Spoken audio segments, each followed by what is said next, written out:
Well, after a couple of weeks of interruption due to various cup competitions, the league is well and truly back this weekend.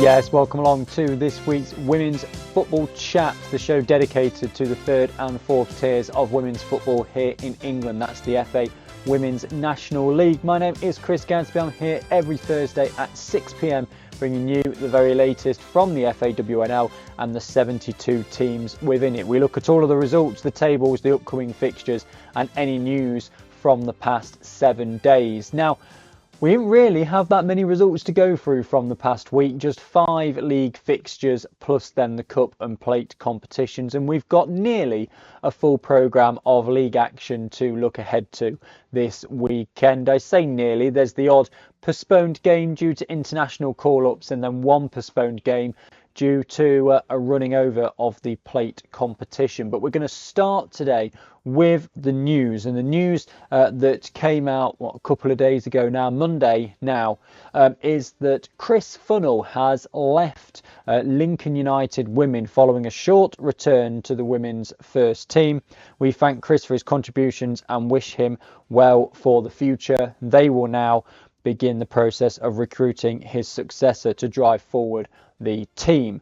Chris Hugh, the interim director of women's football, said, "We have plenty more games to go this season, and we don't just want to be that team who aims to stay in the league. We want to strive for the highest possible standards, and it's now our job to ensure we recruit someone to take the reins of the team to drive us forward and achieve those high standards. I thank Chris for his short time with us. We wish him all the best for the future." And if you remember, it is a very short tenure because that's the second time that the managerial role has changed at Lincoln United over the course of this season. So, not much stability going on at Lincoln in the moment. But they are 8th in Division 1 Midlands. They are 7 points clear of the relegation zone. They say they don't want to be the team that just aims to stay in the league. For their first year in the FAWNL, you could argue that's what they should be doing. Take example, even in Division 1 Midlands, Notts County got promoted 2 years ago. Last year just about stayed in the league. This year are 5th. Leafield Athletic, difficult season last year. This year are currently 2nd. Lincoln United, they're 7 points clear. We're past the 1/3 point of the season. They are well over halfway to the points that they're going to need to survive based on previous years and what that sort of points total looks like. You could very much argue that Lincoln City could go all year without scoring a point. They're still on 0. Worcester City with just 1 win from 8 games. You could argue they might not get to 10, and Lincoln could already have enough with the nature of these leagues being what they are. So yes, managerial change at Lincoln United. We've also had the draw for the quarter-finals of the Cup and Plate competition, once again held over on Girls United FC. I actually missed this one because I was still driving back from work, and just it was Forest actually texted me and told me who Forest had got, and then I looked up the rest on social media. So great that they've been doing the draw all the way through. Presumably they will do the semi-final draw as well. They've done all the other rounds, so presumably they'll do the semi-finals. I got back at about 25 past 8 expecting to catch the tail end of it and didn't. So it seems they sped it up somewhat, which is also good. from a league point of view, I don't like the fact that I was able to miss the entirety of the draw. Search round on Twitter, ask various people or who teams drew, and still got a graphic out before the league despite missing the entirety of the draw. But that's on the league. Again, just not being quick enough. Similar situation on Sunday. Still got the tables out before the league, despite the fact that I was at work and had to wait for the period break between the periods at the ice hockey to be able to do it when I get my 18-minute break between periods, and was still able to get it out before the league. So I still think the league social media needs improving. They put out Lewis with AFC Files badge earlier on this week, or towards the end of last week. So, but yeah, that's kind of basically the news from the last 7 days. Everything's just kind of ticking along. You can see the board is looking very empty at the moment, because we've got FA Cup round 2 in this column. Then you've got Cup and Plate quarter-final in this column, and then FA Cup round 3 in this column.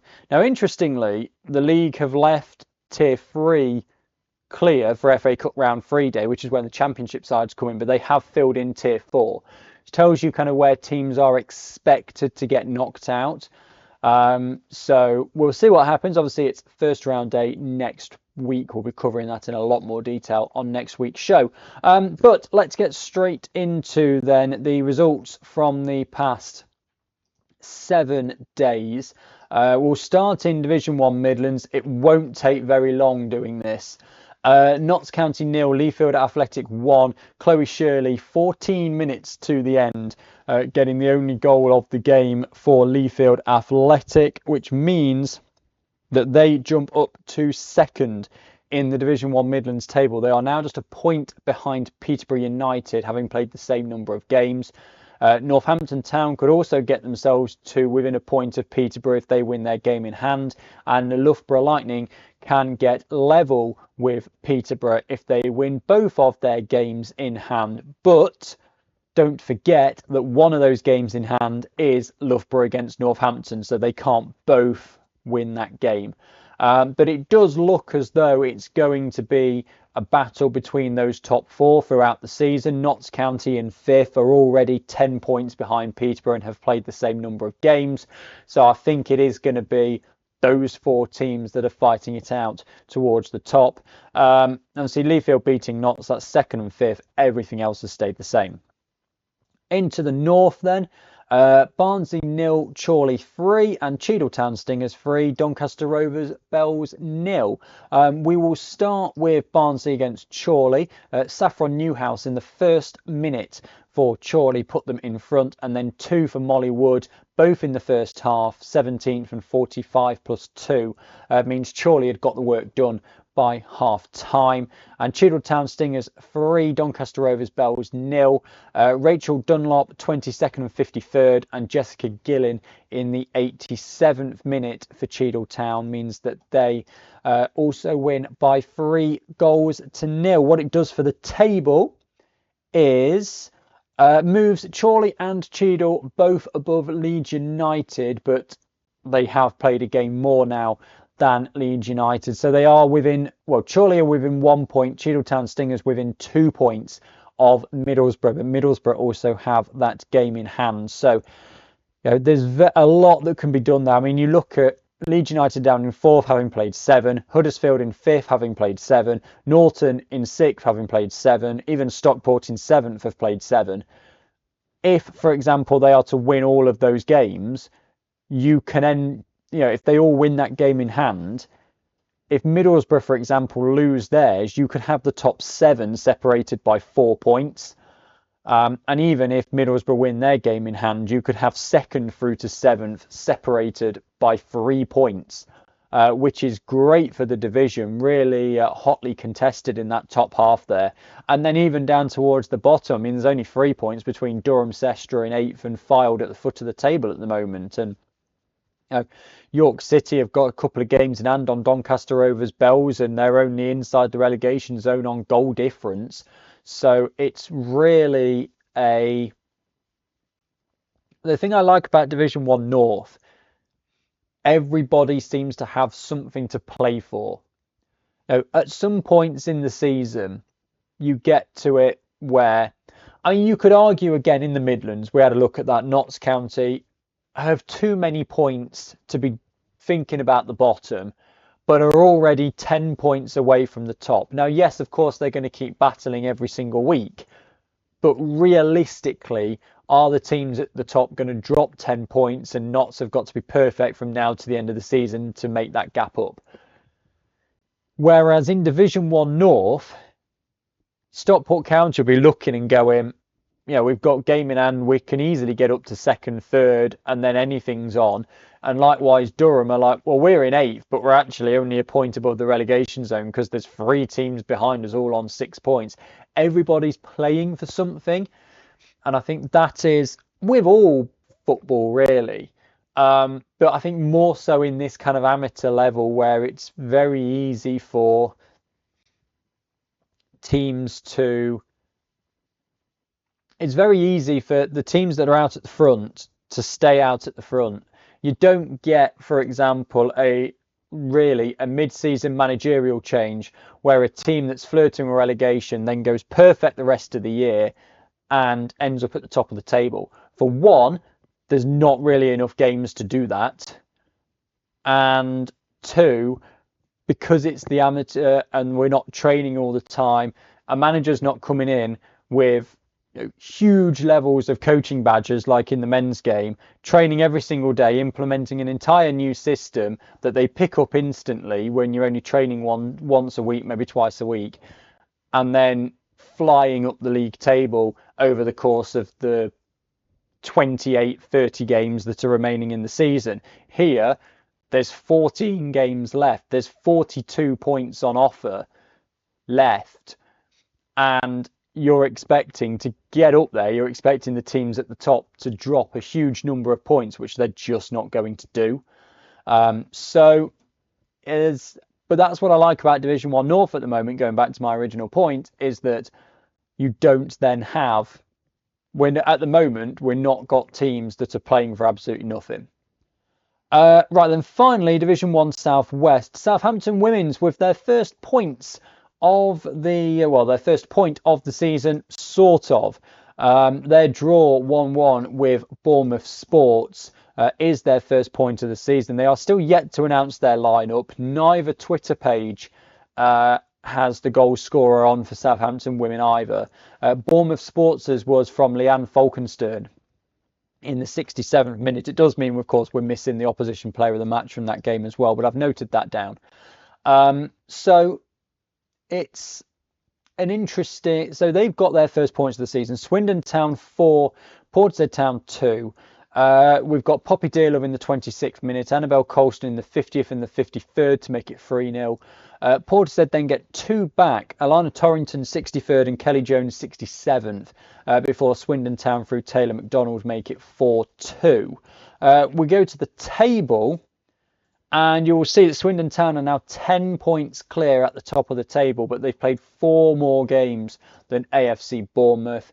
And Southampton Women's, despite getting that first point of the season with Bournemouth Sports, they're only on 0 because, of course, they had that point deducted for causing the abandonment against Keynsham Town, which they are appealing, and we don't yet know the outcome of said appeal. But that's the state of the table as it is at the moment.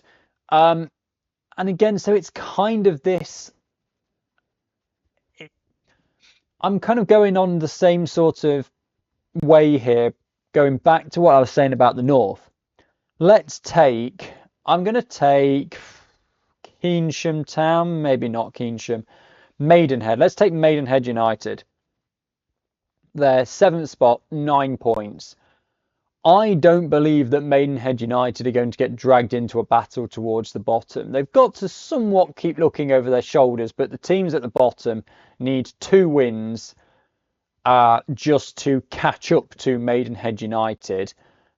and the bottom 4 teams, Portishead, Bournemouth, Abingdon and Southampton, have either only won 1 game or no games so far this season. They've got to have quite a turn of form to get up to Maidenhead United, and that's assuming Maidenhead United don't score more points. But Maidenhead United are 16 points with a game in hand, we'll call it 13 points behind Swindon Town. They're not going to get up to the top. They've got to keep fighting, they've got to keep getting points, but realistically, they're not going to get to the top. They've got too much quality to be dragged down into the bottom. So it's almost like they're going through the motions already. Not saying that they're not trying the games, but what I'm saying is in terms of a league table, that's where things start to go, okay, this is a case of mid-table side, not a huge amount to play for, which I think is where, if we can get an expansion, and obviously you have to do it carefully, you have to do it in the right way, it would be great if we could see more in terms of 2 up and 2 down. The problem at the minute is because you've got two leagues feeding into one. If you're having 2 up from Southwest and Southeast, you've got to have 4 down from the Southern Premier Division, which is a third of the league, and that's a lot. But if you could expand it to say 16 teams, then it would be less so. But I would love first to go up, and then second, third, fourth, fifth to have playoffs to go up. Because then even if you're down in 7th or 8th and you know that you're not going to end up in a relegation battle, at the minute you're looking at it and going, we're 16 points off the top of the table. They aren't going to drop 16 points. They're not going to lose 6 games out of their last 13. That's half of their games. They're not going to do that. We can't catch them. Whereas actually, if you're going 5th is our target, there's only 1 point the gap there, we can chase that. I think you'd end up with much more exciting leagues, in my opinion. So there was just five games. That was it in terms of the leagues for the past 7 days, because it all got very disrupted from county cups, which by the look of it were appalling in many respects. I think if I have a quick look at some of the county cups that went through, I mean, I saw one that was 13-0. 13-1. Yeah, I mean, there were some that were okay. Chesham won 3-0. Penn and Tyler's Green Ladies, they're a tier 8 side, and they beat Milton Keynes Dons by 1-0. Some were walkovers because the teams just didn't want to face them. So it wasn't. Billericay Town Reserves winning 19-0. You know, it just. And I know that the county cups are absolutely nothing to do with the FAWNL, but something needs to be done about the county cups, and that's down to the individual county FAs, because they just turn into injury risks. That's it. They're injury risks for the players, and it's just not great. Not great at all. Right, FAWNL Cup. We'll start with the Cup. 8 games here. So we had 4 in the north, 4 in the south. The draw for the quarterfinals was still regionalised. I think you could go national at the quarterfinals, to be honest, rather than just going national at the semi-finals, because we're tending, not all the time, but we're tending to find it's the same teams. So Burnley winning away at Hull by 1-0. Naomi Hartley in the 57th minute with the goal there. Forest beating Tier 4 Peterborough United by 6-0. Interesting there to see the difference between the top of Tier 3 and the top of Tier 4.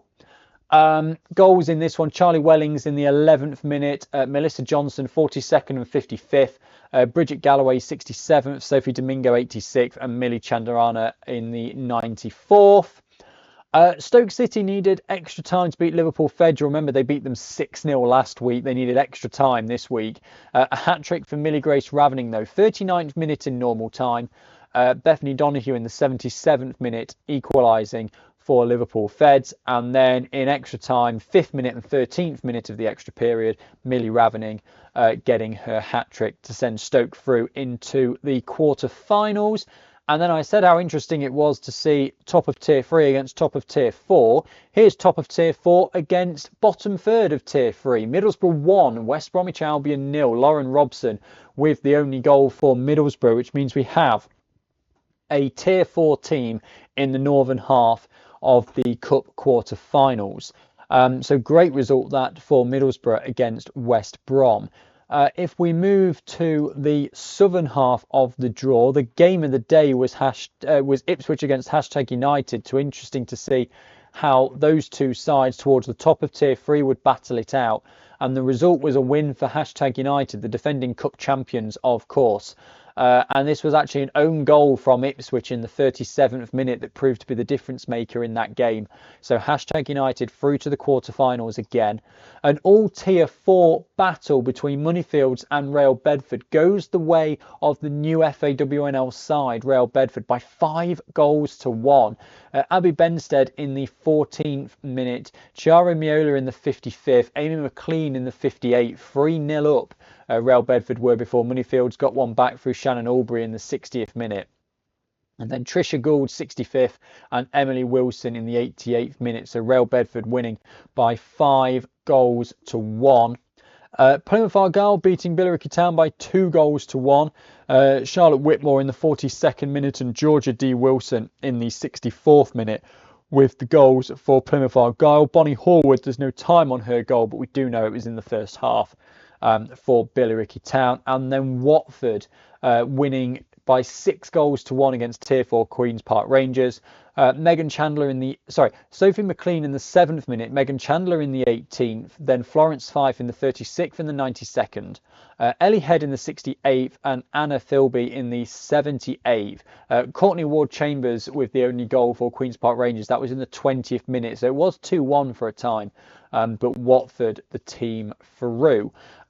So what that means for the for the quarter-finals, we've got Burnley against Stoke and Middlesbrough hosting Nottingham Forest in the north. And then in the southern half, it's against Real Bedford and Plymouth against Watford. But again, it's this similar sort of team. So Forest, of course, won it 2 years ago, and they beat Watford in the final. Watford then getting their revenge to get promotion. So those two teams are there again. #United won it last year and are there again. Plymouth Argyle were semi-finalists a couple of years ago, beaten by Forest. Burnley, of course, in and around it as usual. We're getting, yes, some different teams, but the kind of same sort of teams again. And much like any cup competition, the teams that are doing well at the top of the higher tier are also doing well in the cup competitions. You know, we see it every single year, really. So again, that's the plate second round results and the quarter-final draw. We go to the cup results. Now let's go to the plate. So this one, I tend to find the plate is much more open, particularly this year. I mean, if you look at it, there is now only one tier 3 side left guaranteed into the the one tier 3 side definitely in the quarterfinals, and tier 4, because there's 4 divisions and they're all kind of equal, you get much better, a more varied plate competition, almost a better plate competition than the cup. The cup kind of gets really interesting at this point because that now all the good teams are forced to come up against each other, whereas in the previous rounds you could get a team at the top of tier 3 that comes up against a team in the lower half of tier 4, and there's not a huge amount of a contest in it. Whereas in the plate, there is much more of a contest across the board. So Halifax losing to Loughborough Lightning by 3 goals to 2. High up in Tier 4, bottom of Tier 3. Zinnia Delgin and Jessica Collier with the goals for Loughborough Lightning. I'm guessing there was an own goal in there somewhere. Yes, in the 11th minute from Halifax, giving one to Loughborough Lightning. Minnie Wilson and Lexi Harrison with the goals back for Halifax, but Loughborough Lightning narrowly winning that by 3 goals to 2. Stockport County beating Durham Sestra by 2 goals to 0. Maria Figueiredo and Kennedy Owen. That was obviously an all Division 1 North tie. So they those two sides know a bit about each other. The all Tier 3 tie was Cheltenham Town against Wolverhampton Wanderers. Cheltenham getting 2 goals in the first 20 minutes. Maisie Collis in the 14th and Emily Owen in the 20th.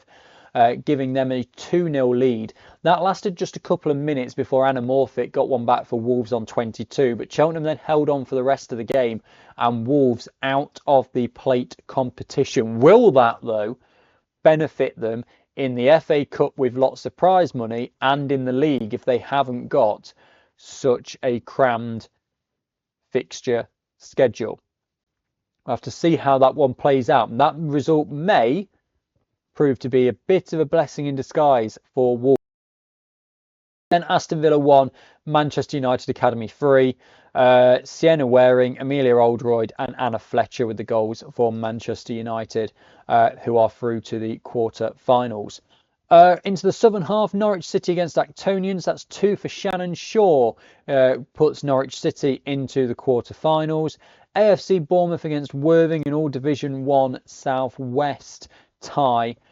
Goals to Molly Clark 2nd minute, Katie James 13th minute, Jenna Markham 31st, Erin Bloomfield 35th and Lucy Cooper 67th for Bournemouth. Worthing, Tierney Scott 58 and Leah Hume 89th minute with the goals there. So Bournemouth winning the Division 1 South West game, Norwich City winning the Division 1 South East game.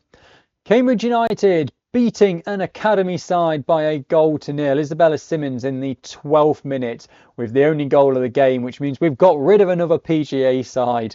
We are down now to 1 in the quarterfinals and maybe another. We will see, because Southampton Academy against AFC Wimbledon was postponed. That is now being played this weekend, but it's been flipped. So AFC Wimbledon are now at home. Hopefully Wimbledon win. That's the hope, and we'll see what happens. This weekend. I'll bring you that at the end of Sunday. So in terms of the quarter-final draw, we've got Stockport County against Cheltenham Town and Loughborough Lightning against Manchester United Academy. It's Norwich City against the winner of Southampton or Wimbledon, and Bournemouth taking on Cambridge United. So we could be down to just 1 academy side in the quarterfinals. We could, of course, have 2. Worst case scenario, because they can't come up against each other, is then we end up with 2 academy sides in the semi-finals, or we could have no academy sides in the semi-finals, and I know which one I would prefer. Right, we have an almost full programme of games coming up in the FAWNL this weekend. The reason I say almost is, well, Wimbledon can't play because they're playing in the Cup, and we have some international postponements as well due to international call-ups. So we'll start in the Northern Premier Division. 4 games then. Hull City against Derby County, 8th against 9th. Stoke City against West Bromwich Albion is 5th against 7th. Stourbridge take on Sporting Cowser. That's 10th against 11th. The winner of that game, if there is one, will be out of the relegation zone by the end of the afternoon by 3 points. And then Wolverhampton Wanderers taking on Halifax. Wolves, as long as they win, will be top of the table by the end of Sunday because Forest are not playing. You would imagine that Wolves will beat Halifax, given that Halifax are bottom of the table with just a point to their name all season. But you never know. but Wolves, you would imagine, will have too much, particularly at home as well for Halifax. Southern Premier Division, 4 games at the weekend, 1 in the week. Exeter City against #United, 4th against 1st. Ipswich Town take on Milton Keynes Dons, 3rd against 12th. Lewis against Cheltenham Town is 8th against 9th. Opportunity for both of those sides to pull further away from the bottom 2. And Oxford United against Billericay Town is 2nd against 5th. So there is no game for Gwalior United and Plymouth Argyle. Gwalior United having call-ups to the Wales international squad, so we miss a crucial game down towards the bottom of the table there. And the other teams, obviously Watford and AFC Wimbledon, playing on Wednesday. That game is currently 6th against 7th. Is likely to be, unless Lewis win, it will still be 6th against 7th. It might be that it's 7th against 8th, but 6th against 7th, 7th against 8th. It's a mid-table game, essentially. Into the Midlands, full programme here. Barnsley Women's taking on Loughborough Lightning. So that game is 7th against 4th. Lincoln City against Northampton Town, 12th against 3rd. Peterborough United against Lincoln United, first play 8th. Sutton Coldfield Town against Worcester City, 9th against 11th. Boldmere St Michael's against Notts County, 6th against 5th. And Solihull Moors against Leafield Athletic, 10th against 2nd. So quite a few top half, bottom half games in the Midlands. So that gap might start splitting even more by the end of Sunday. Then we move through into the Division 1 North. AFC Fard are in 12th, Doncaster Rovers Bells in 10th. Huge game there. AFC Fard can lift themselves out of the relegation zone with a win if other results go their way. Huddersfield Town, who are in 5th, are hosting York City in 11th. Leeds United in 4th against Barnsley in 9th. Middlesbrough against Durham Sestra, 1st against 8th in that North East derby. Norton Stockton Ancients in 6th, hosting Cheadle Town Stingers, who are 3rd. And Stockport County, who are 7th against Chorley in 2nd. So some big games down towards the bottom of the table there. That Fylde Doncaster Rovers Bells game could prove to be very important for Fylde. If they could get themselves above Doncaster and have a game in hand, that's the other crucial bit, then they might be able to start putting a little bit of distance between themselves and at least one of the teams in the bottom 2. Division 1 South East, just 5 games taking place here. Actonians against London Seaward, that's 2nd against 11th. Chatham Town against Ashford Town, 7th against 12th. London Bees taking on Norwich City is 5th, hosting 1st. Queen's Park Rangers against Dulwich Hamlet, 8th against 3rd. And Rail Bedford Chesham United, 4th against 10th. So again, tough fixtures for those teams down towards the bottom. You look at the Division 1 South East table, you go, there's Ashford Town, there's London Seaward, there's Chesham United. They are 6 points behind Cambridge United. They are probably in a mini league of their own now. Chesham United have the 1 point advantage. The goal difference is roughly the same at the moment. It could very easily just be a mini league between those three as to who goes down, 2 from 3, and we'll see. I mean, from my point of view, I'd love Chesham United to stay in the FAWNL because they always interact very well with the summer knockout tournament, which will be coming back come May, June time. So, but you know, we'll have to see what comes from that for the rest of the season. But I do think it's 2 from 3 there. And 5 again in South West here. So Bournemouth Sports taking on Moneyfields. That's 10th against 3rd. Keynsham Town Bridgewater United 5th against 8th. Mid-table game there. Portishead Town against Bristol Rovers is 9th against 4th. Southampton Women's against AFC Bournemouth. That's going to be a difficult one for Southampton Women's. You suspect Bournemouth will probably win that game. Swindon aren't playing, so this is one of the 4 games in hand that Bournemouth have got. And Worthing against Abingdon United, 6th against 11th.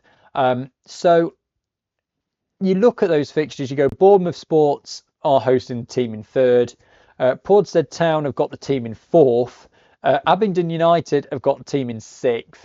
and Southampton women's have got the team in second. So second, third, fourth and sixth for taking on the bottom four this weekend. So it's probably going to be difficult for them to get any points. Bridgewater United against Keynsham Town, probably the best opportunity for teams in the bottom half to make any progress this weekend. But you know, it's football. It's not played on paper. It's played on the pitch, as long as the pitch isn't covered in water. So that will about do it for this week's episode of the Women's Football Chat. I'll be back next Thursday to bring you all the results from those games, and we will look ahead to the first round of the Women's FA Cup with all of the, pretty much all of the teams in action across the FAWNL. There's a few, obviously, that got knocked out in the third qualifying round in Tier 4. But we've got a lot to look ahead to next week. So if you are going to go and see your local women's football team over the course of the weekend, then do have a fabulous time. And I'll be back next Thursday at 6 o'clock, bringing you all of the very latest. Please feel free to like and subscribe to the video, and you can turn notifications on as well. I mean, you'll never miss an episode of the Women's Football Chat. You can also follow on Twitter at WFootballChat for all the latest news, results, tables, fixtures, graphics, all the rest of it from across the FAWNL. But that will do it for this week's show. Thank you very much for watching and or listening, and goodbye.